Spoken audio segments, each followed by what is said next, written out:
If you're getting ready to buy or sell a house, then one of the most important things that you need to have your eye on is the pricing of your house. Now, there's a lot of different ideas and a lot of fluff that's out there about how to properly value a house. So in today's video, I'm going to show you exactly how I evaluate houses, which in the past has worked out pretty well for me. If you're interested to see how you can comp like a pro, stick around to the end of the video and we'll get you up and running as quick as we can.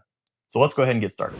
When you're looking to comp your house, and when I say comp your house, I mean establish a valuation for the property. There are a couple of different things that go into this, and those are the location, the pricing, and the condition of the house. When you're trying to comp your house, meaning trying to establish a valuation for your home, there are two major factors that go into that. The first one is the location, and the second one is the condition of the house. Now, the condition of the house, that's a pretty broad term. And when I say that, I mean both the size, so the square footage, the number of bedrooms, the number of bathrooms, the number of garages, how many stories it has, the type of finishes and upgrades the house has. All of that stuff falls into the bucket of the condition of the property. The location of the property, that's pretty straightforward, right? So you can't really change the location of the property unless, of course, you bought a mobile home, in which case, good on you. If you don't like the property or you don't like the location, you can just move it. Anyways, today we're talking about how to properly evaluate your house. So we're going to not look so much at the location of the house, but we're going to look more at the different types of properties that are on the market, under contract, or have recently sold to try to figure out what the value of your house is. In residential real estate, we price housing in the weirdest way possible. Basically, what we do is we look at other houses that are as close as possible to the one that we're trying to sell or buy, and we try to figure out what those houses sold for in the recent past. Now, this is kind of silly if you think about it, because if you go down to the store to buy, I don't know, a pack of gum, you wouldn't just look at the most recently sold piece of gum and then use that to figure out what you should pay for your gum, right? There's usually just the price is the price, right? It's just posted right on the shelf. But in residential real estate, we use a system called comparative properties. And like I've been talking about before, you're trying to find properties that are as close in size, condition, and location as the one that you're trying to evaluate. So the first step to comping a property is to start with the neighborhood that you're in. Now, what I like to do is I like to start small and then zoom out if I don't have enough properties to make up this list. A lot of other people like to start large and zoom in to try to narrow things down. Personally, I like to start small because then if I find that there are too little properties, that also gives me some data about the market. So the first thing I do is in the neighborhood, I'm going to look at 3 different phases of the real estate life cycle. So any properties in the neighborhood, I want to look at the active houses, the ones that are actually on the market. I want to look at the houses that are under contract. And I also want to look at the houses that have recently sold.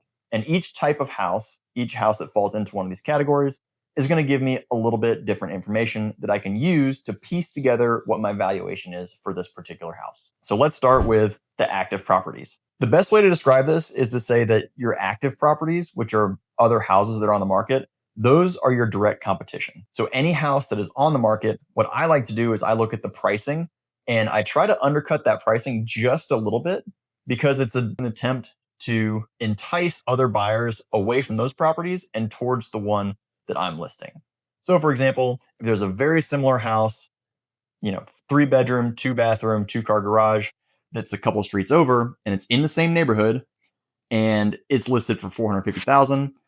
If I have a very similar property to that, I might list mine for $445,000 or $425,000, right?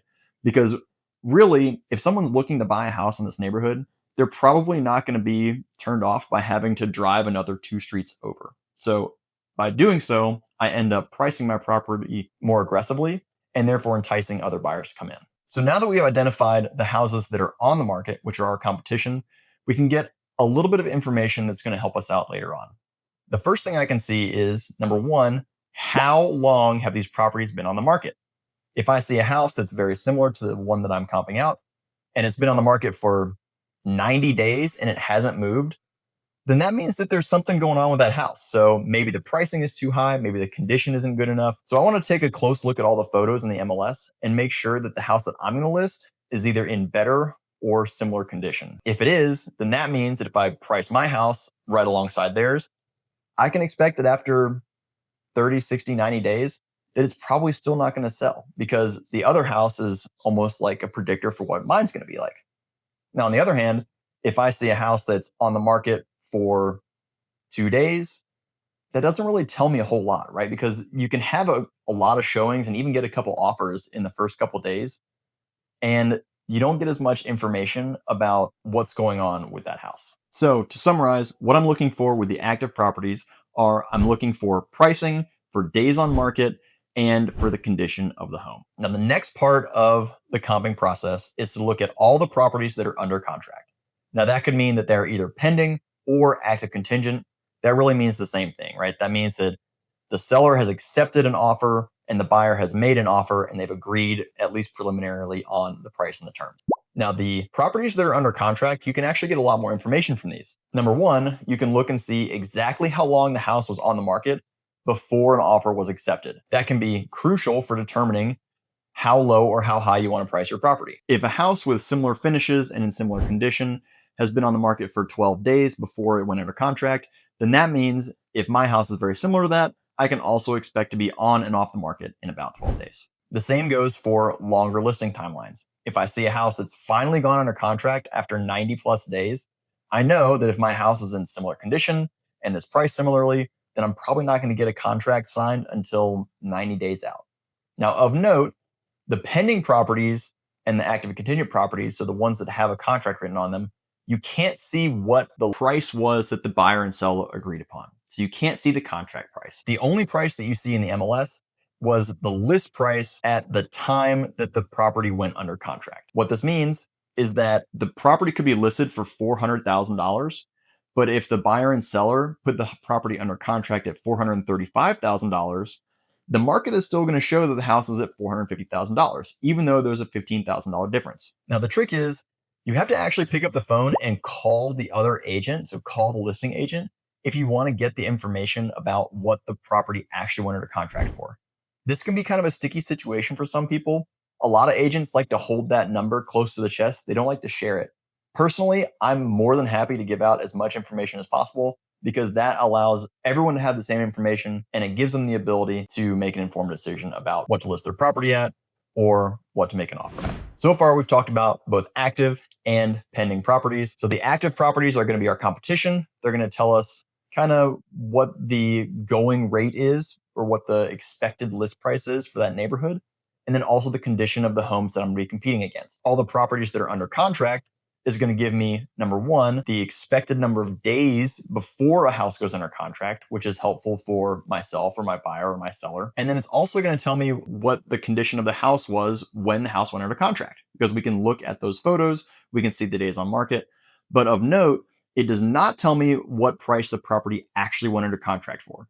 In order to get that information, you got to actually pick up the phone and call the listing agent. Next, we're going to look at closed properties. Closed properties are like the bread and butter of how to evaluate real estate. An appraiser who's going to give you an objective opinion of value and give the lender an objective opinion of value is going to base all of their data on properties that have actually sold. What this means is they're going to look at houses that are very similar. They're going to see what the final contract price was when the house transferred ownership. In the MLS, any property that's listed as closed is going to have the actual price that it closed for. It's also going to have information in there about the type of loan that was used, if a loan was used to finance the property. And it's also going to list seller concessions, meaning the seller maybe paid $5,000 or $10,000 to buy down the borrower's interest rate or cover closing costs. All that information is in the listing once the property is marked as closed. What that means for us as someone who is trying to evaluate the value of my property, that gives me a gold mine of information. Number one, I can see photos of the house so I can see what the house looked like when it sold. That gives me a great idea of what the condition of the property was, and I can use that to compare against the property that I have. Number two, it shows me the actual sales price of the property, which is what an appraiser is going to use to figure out the valuation of the house. Number three, it shows me how long the house was on the market before it went under contract, as well as how long the house was under contract for. Typically, a house takes about 30 days to close once it goes under contract, but there may be some extenuating circumstances that have prevented the house from closing as soon as that. Maybe there's a loan assumption, or maybe it was a cash buyer. That could swing that days under contract by a couple days to a couple months, just depending on what the process is. And the last piece of information that I can get from a closed listing is the amount of seller concessions that were paid.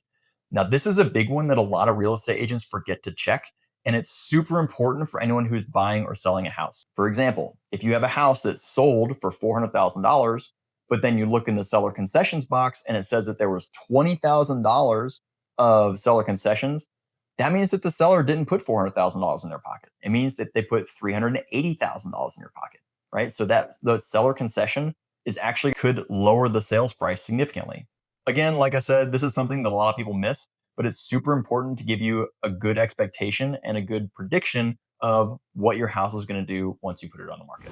If you made it this far in the video, then congratulations. You now know how to comp a house like a pro. Things we want to do is we want to find comparable properties that are in the same neighborhood, preferably on the same street if we can, and then move slowly outwards from there. We want to try to find properties that are in a condition that is as close to the condition as ours is as possible. We want to find properties that are of the same square footage, the same number of bedrooms, the same number of bathrooms, the same number of stories, the same lot size. Again, physical characteristics of the property that are as close as possible to the house that we're going to sell. We also want to check any of the pending properties to see how long it took for a property to go under contract at a listed price, as well as all the closed properties so that we can see what someone actually paid for that house, as well as any concessions that were offered. If you found this video helpful, check out my other videos about how to navigate the real estate sales cycle, what to look for in a home inspection, and other nerdy real estate topics so that you don't get caught off guard when you're buying your next or your first house.